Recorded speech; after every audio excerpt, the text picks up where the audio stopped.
കൊല്ലത്ത് ചേരുന്ന CPIM സംസ്ഥാന സമ്മേളനത്തിന് സംഘാടക സമിതി ഓഫീസ് സംസ്ഥാന സെക്രട്ടേറിയറ്റ് അംഗവും LDF കൺവീനറുമായ TP രാമകൃഷ്ണൻ ഉദ്ഘാടനം ചെയ്തു.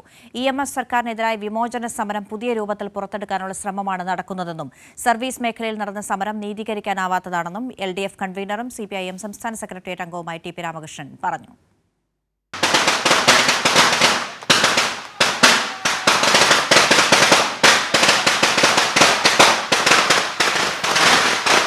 മുപ്പത് വർഷത്തിനു ശേഷം കൊല്ലത്ത് ചേരുന്ന സംസ്ഥാന സമ്മേളനം ജനങ്ങൾക്കിടയിൽ കമ്മ്യൂണിസ്റ്റ് പ്രസ്ഥാനത്തിന്റെ സ്വാധീനം കൂടുതൽ ശക്തിപ്പെടുത്തുന്നതിന് വഴിയൊരുക്കും.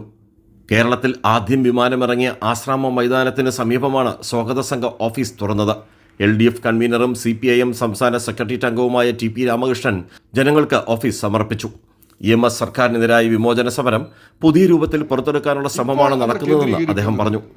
UDFും BJPയും ശത്രുക്കളും കേന്ദ്രീകരിക്കുന്നത് കേരളത്തിന്റെ മുഖ്യമന്ത്രിയെ ഒറ്റപ്പെടുത്തി മുഖ്യമന്ത്രിക്കെതിരായി എല്ലാ ആക്ഷേപങ്ങളും ആരോപണങ്ങളും ഉന്നയിച്ച് ജനങ്ങളുടെ മനസ്സിൽ നിന്ന് മുഖ്യമന്ത്രിയുടെ സ്ഥാനം മാറ്റി മുഖ്യമന്ത്രിയെ തകർത്ത് CPMനെയും ഇടതുപക്ഷ ജനാധിപത്യ മുന്നണിയെയും ഇല്ലാതാക്കാൻ കഴിയും എന്ന നിലപാടാണ് സ്വീകരിച്ചത്. സർവീസ് മേഖലയിൽ നടന്ന സമരം നീതീകരിക്കാൻ ആവാത്തതാണെന്ന് LDF കൺവീനർ TP രാമകൃഷ്ണൻ കുറ്റപ്പെടുത്തി. ജീവനക്കാരുടെ ക്ഷാമബത്ത കുടിശ്ശിക ഉൾപ്പെടെ പരിഹരിക്കുന്നതിന് വേണ്ടിയുള്ള നീക്കങ്ങൾ നടത്തുമ്പോൾ യാഥാർത്ഥ്യം മനസ്സിലാക്കാതെ കേരളത്തിലെ ഗവൺമെന്റിന്റെ നിലപാടിനെതിരായി ഇന്ന് സർവീസ് മേഖലയിൽ ഒരു സമരം നടന്നിട്ടുണ്ട്, ഒരു പണിമുടക്ക് സമരം. ആ പണിമുടക്ക് നീതീകരിക്കാൻ കഴിയുന്നതല്ല. സംസ്ഥാന കമ്മിറ്റി അംഗം K വരദരാജൻ അധ്യക്ഷനായിരുന്നു.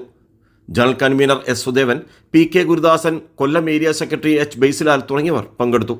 CPIM 24ാം പാർട്ടി കോൺഗ്രസിന് മുന്നോടിയായുള്ള സംസ്ഥാന സമ്മേളനം മാർച്ച് 6 മുതൽ 9 വരെയാണ് കൊല്ലത്ത് നടക്കുന്നത്. രാജ്കുമാർ, കൈരളി ന്യൂസ്, കൊല്ലം.